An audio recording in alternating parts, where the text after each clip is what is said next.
Welcome back, coders. Hopefully you were able to play around with Scratch and start your classroom introduction, learn a little bit about animation and sprites and how everything moves around. In today's lesson, we're going to extend the lesson that we started on, or the project that we started on last time, by starting to create some user interaction and make this more than just a static project that shows things. Now we're going to interact with our students. So the way that I'm going to do that is I'm going to go to the project that I had before and I'm going to remix that project. I'm here at scratch.mit.edu, and instead of going to create, I'm going to go to the project I had last time. So I'm going to go to my profile and click on my stuff. And now all of these projects that I have show up. The project that I want is this classroom introduction project. And normally what I would do is I would take this project, look inside of it, and then just continue to work on it, right? I want to leave this project in place for the way that it is right now so that I can have one for the first class and one for this class so you can kind of see it in different stages. So I'm going to go back to my project page. And when you have a project that you'd like to copy, you can actually remix the project. This is part of Scratch's philosophical ethos, which is that any project can be copied by any person. When you do that, you do leave a trail so I can tell if the project has been copied by somebody or whether or not it's original. In this case, I can't really remix my own project because it's my own and I have access to that. So let me show you how you would remix somebody else's project. If I were to go to Scratch, the home screen, and there's a whole bunch of different featured projects here. Let me just click on this first one. This is Block Boy 2 Awesome Treasure Hunt. You'll notice they did include instructions. This one says use WASD or arrow keys to move, E to interact, space to shoot. So this looks like it's quite the project. If I wanted to look inside of it, I can see they've done all sorts of stuff. This is a pretty intensive project. I'm going to click on project page again. Suppose I wanted to copy this project. What I could do is right next to the See Inside button, click on Remix. Now that I've remixed it, it'll take a minute, but what this is going to do, it's going to copy a version of this project at the state that it's in right now, and now I have it in my own project. So it's saved as a remix.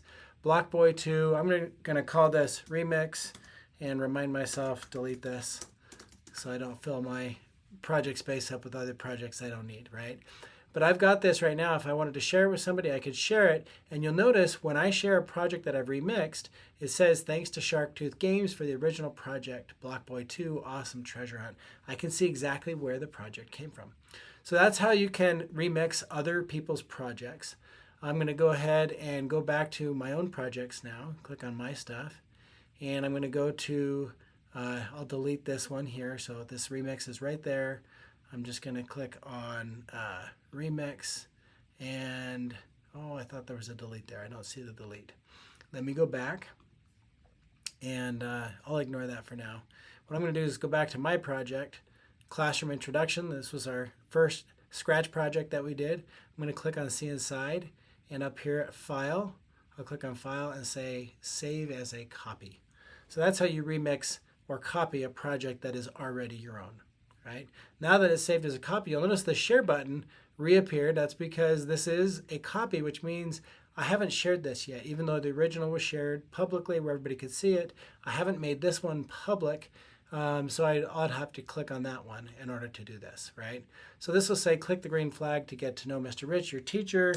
There's a little bit more that's going to happen this time. I'm going to say, then interact with the teacher to get to know him better.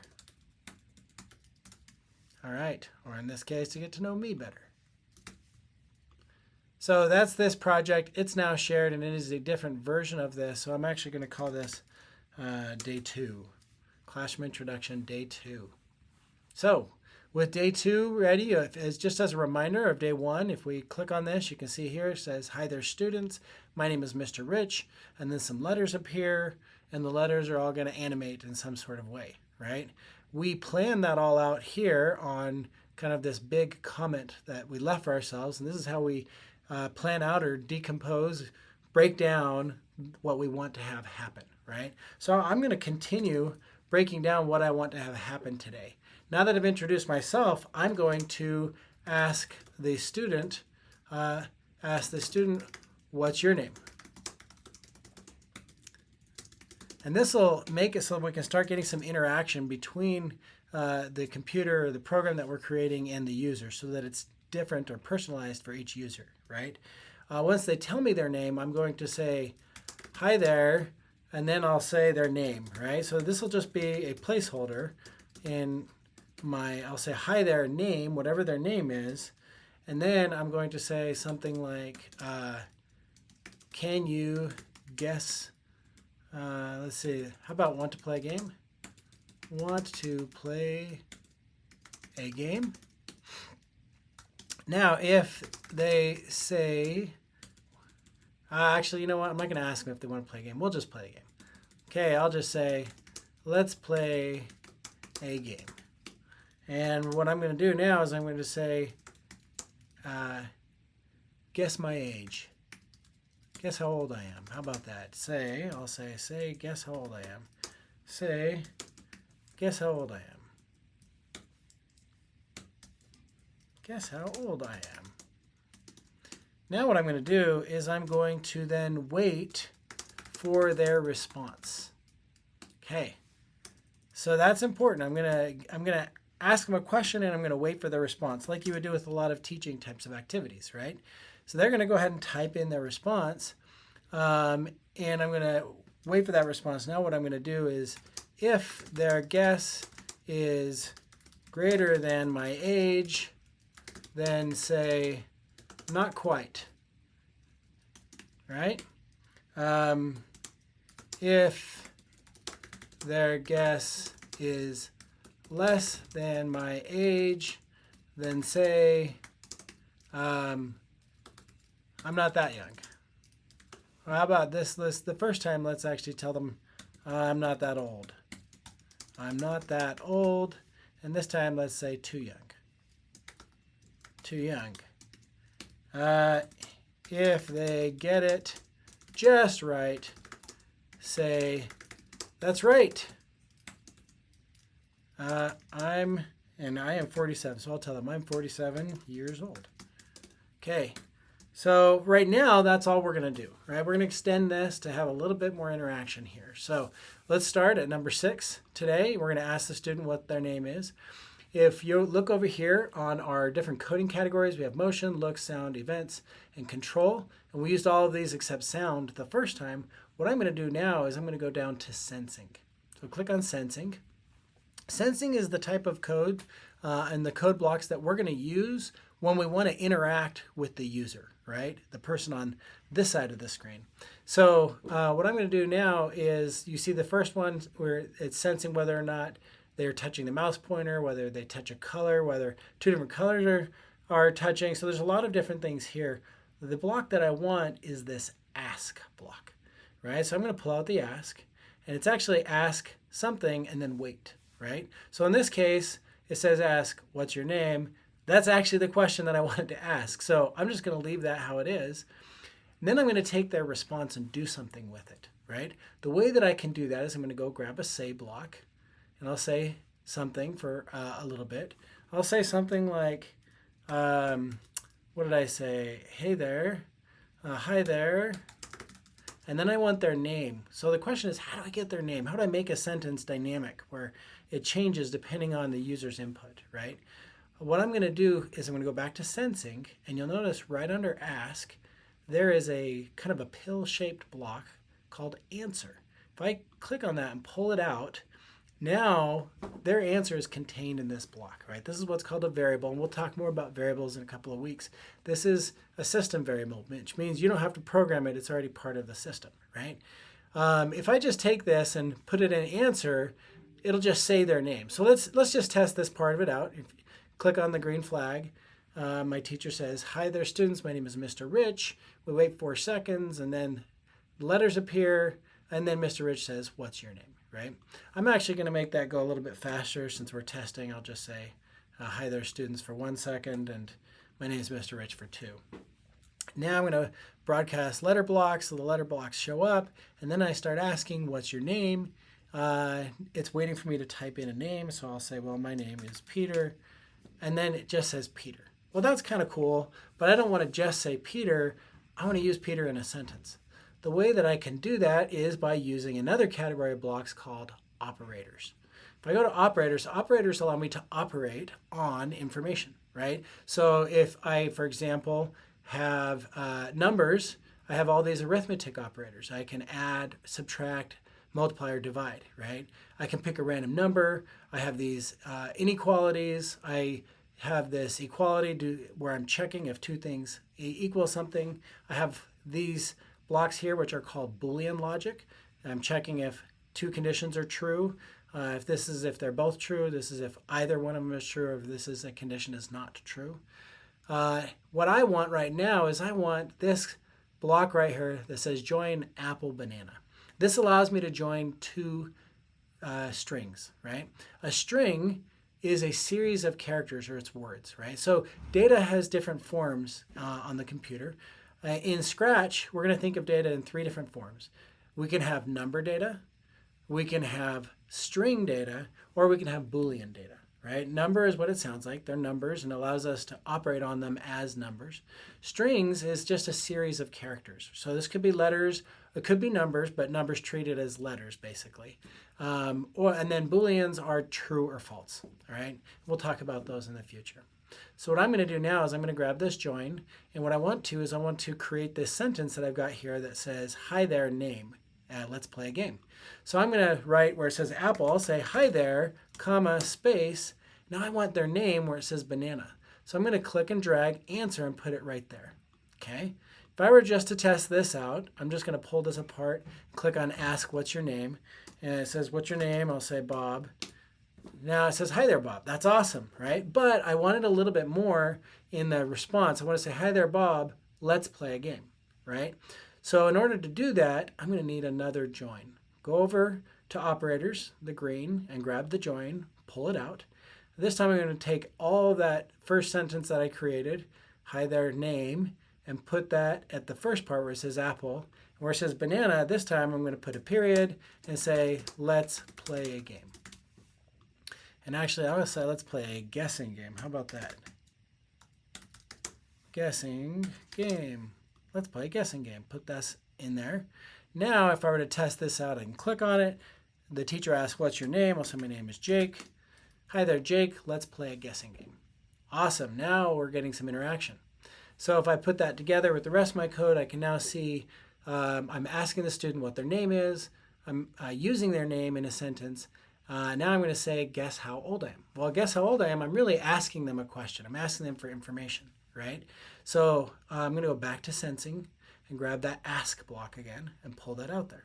Instead of what's your name, I'm going to replace what's your name with guess how old I am, right?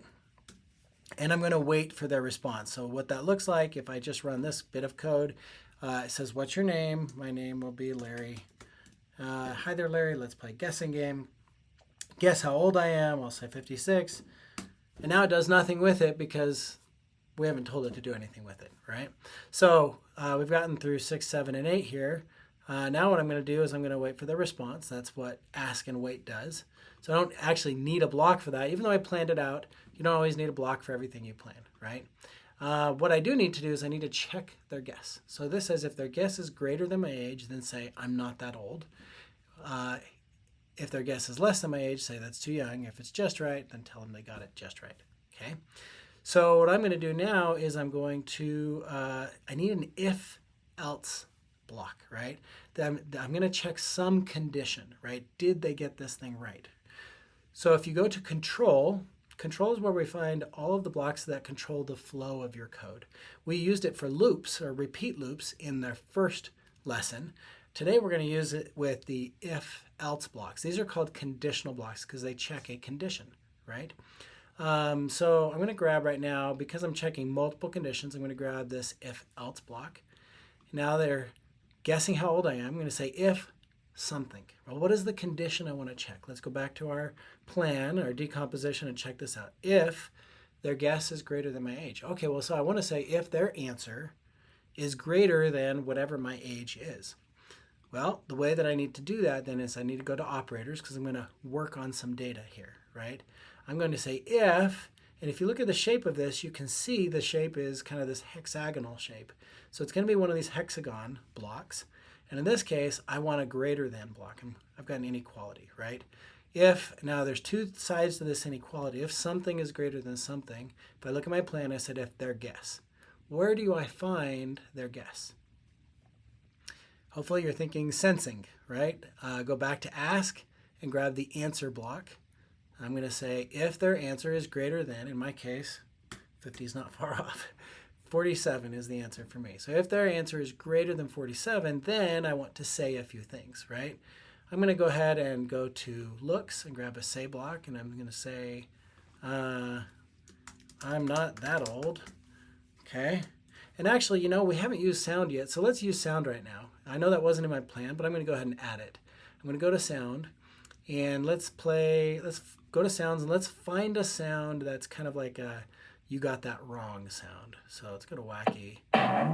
That's a good wrong sound. Drum boing. Okay. Let's play that out.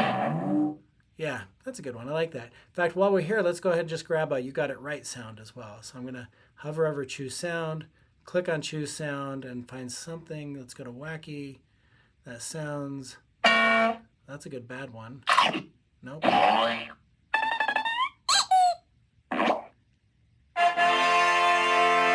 All right, I like that one. That's like a good, yay, you got it right. So when they do get it right, we'll play this sound. It's a little bit long for me, so what I'm going to do is I'm going to say, let's just make it go faster. And that kind of also turns the sound up. I can come and edit this sound if I wanted to. I can click on it here and delete part of it. So now if I were to play that, and then that's pretty good. I'd like it to fade out though, so I can click on fade out.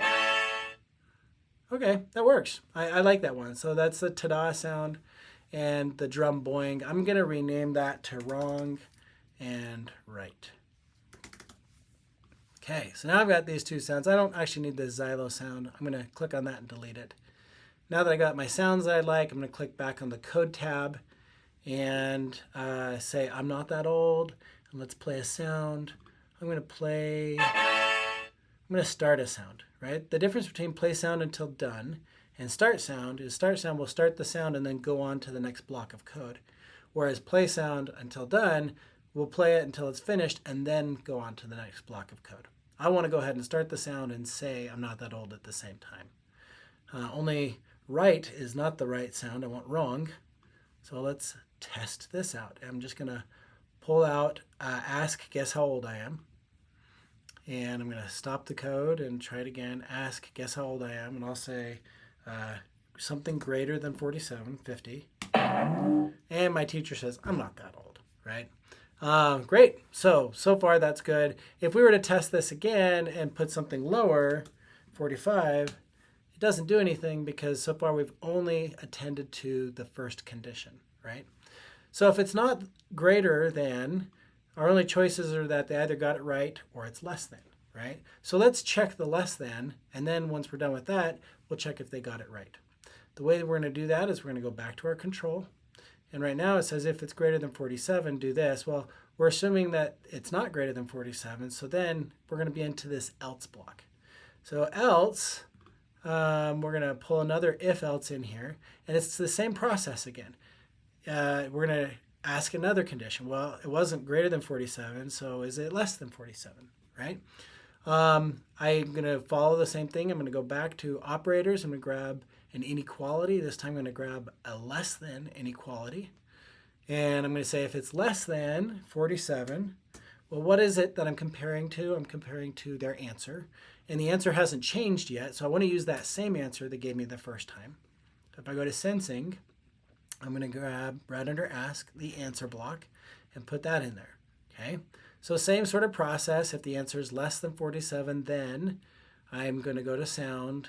I'm going to start the wrong sound, and I'm going to say, by going to looks, I'm going to say Nope, too young. Okay, and I'll say that for 2 seconds, right? So let's test this out. I'm going to test just starting at the ask, guess how old I am. So I don't have to go through all of that first part again. And I'm going to click on that. Teacher says, guess how old I am. I'm going to say, this time I'll go 43. And it says, nope, too young. Okay, so far, so good. We're able to ask these questions to see if they've gotten it right or not.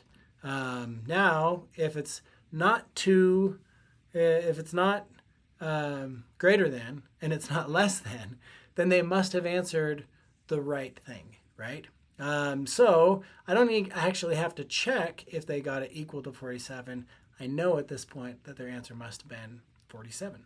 So what I'm going to do is, in this else statement this time, I'm just going to go ahead and assume they got it right. And I'm going to say, play the good sound. So we'll start the sound right. And then we'll say, that's it. And we'll play it, let's see, go to looks and say, that's right, I'm 47. That's right, I'm 47 years old. And we'll leave that up there for 3 seconds. And let's test this whole thing out. Okay, guess how old I am. We'll test the old condition, 47. Well, let's just test the right condition. We've tested those others. 47 is right. And the teacher says, that's right, I'm 47 years old. Okay, so now we've kind of created this game where they can go through the process of guessing your age. Let's try it again. Teacher says, guess how old I am. I'll say 50. Says I'm not that old. Well, now that's it. I don't get any more chances, right? I could just tell them if they get it wrong once, no, I'm actually this age, right? It's not much of a game if I don't give them another chance. So what we've created works for what we put in our plan, but we didn't really say have them keep guessing until they get it right, right? So I'm just going to add that over here to my plan. I'll just say keep guessing until they get it right. Well, in order to do that, we need to change our code a little bit, right? So right now we're asking and waiting, and then we're checking a condition once. If they don't get it right, then we're going to what we want to do is basically repeat the whole process, right? So if they don't have the right age, let's just repeat the process. What we really want to do is we want to keep asking the question until they get it right, or repeat a question until things are right. If I go to control, there is actually a block called repeat until. I'm going to repeat something until some condition is true. Okay, so let me pull out this repeat until block. Well, what is it that I want to repeat until? I want to repeat my question until the answer equals 47. So I'm going to take all of this code that I just created and I'm just going to put it inside the repeat block because that's all the stuff that I want to keep repeating. I just want to keep doing that over and over and over until the answer is 47. So what I need to do now is I need to put that condition in there where the answer equals 47. If I go to operators and I find the equals block, I'm going to pull the equals out here. Now I just need to know what it is I'm comparing. In this case, I'm comparing their answer. If I go and I find answer, let's see, answer, I'm going to put answer right there. If I repeat until answer equals 47. Now, if I just click on this, well, the very first thing in it's checking if the answer is 47. Well, the answer is not 47 yet because I literally just started, right? So it's asking, well, guess how old I am? Okay, well, let's say you're 65. And teacher's like, I'm not that old, okay? And the teacher repeats, guess how old I am? So we're right back to the beginning because we didn't get the answer right. So let's say, well, 65 was too big, so let's try 45. Nope, too young. Okay, so it's got to be somewhere between 65 and 45. Let's try 55. The teacher's like, I'm not that old. I'm like, okay, so let's say probably not quite 55. Let's try 50. Teacher's like, I'm not that old. And we could do this all day until we get the right answer. We type, that's right, I'm 47 years old, right? So this repeat until block is super handy. And what it does is it mixes two things that we've learned about. We've learned today about conditions. If something then something else. So if some condition is true, then do something, otherwise do something else. That's what we just learned, but we're going to mix this with what we learned on our first lesson, which is this repeat, right? We're going to combine those and have a repeat until condition is true. So that's a super handy block. You can use this when you're creating lessons for your students and you want to make sure that they give an answer that's within a certain range. You could say, choose a number between 5 and 10. If they choose a number that's less than 5 or greater than 10, you can say that number is out of range, try again. So there's lots of things that you can use this repeat until block 4. I'm going to put that together with all of the rest of this, and we'll just run through the whole thing one time and see how it works out together. So now we've got this character that says, hi, I'm Mr. Rich. I spell my name out on the screen. It animates. I say, what's your name? My name is, I don't know. We'll say my name is Heather this time. Okay. Hi there, Heather. Let's play guessing. I mean, you see the teachers use my name in a sentence. Guess how old I am. I'll say, well, you're probably 80. And the teacher's like, I'm not that old. Okay. I'm just kidding. You're probably 40. Nope, too young. And we can keep going back and forth until we get it. In this case, I'll just say it's 47. And now the teacher says, that's right, I'm 47 years old. So that's it in terms of creating questions that we can ask. You could use this as you are creating your teacher introduction. You could say, hey, do you want to learn more about me? Or do you want to learn about class? Type yes or no. If they type yes, you could talk about the class, change the backdrop. If they type no, you can go on to something else. So there's lots of different ways that we can use conditions in our code to make it more interactive and more dynamic so that it changes depending on how the user interacts with the program that we're creating. So that's it in terms of learning about conditions today. Have some fun. Mix the conditions with loops. Use a repeat until loop to keep asking the same question until they meet a certain condition. You can use sound to spruce it up a little bit, but have a lot of fun. Make a great introduction of yourself for your students that you can use in whatever grade you might teach. We'll see you later.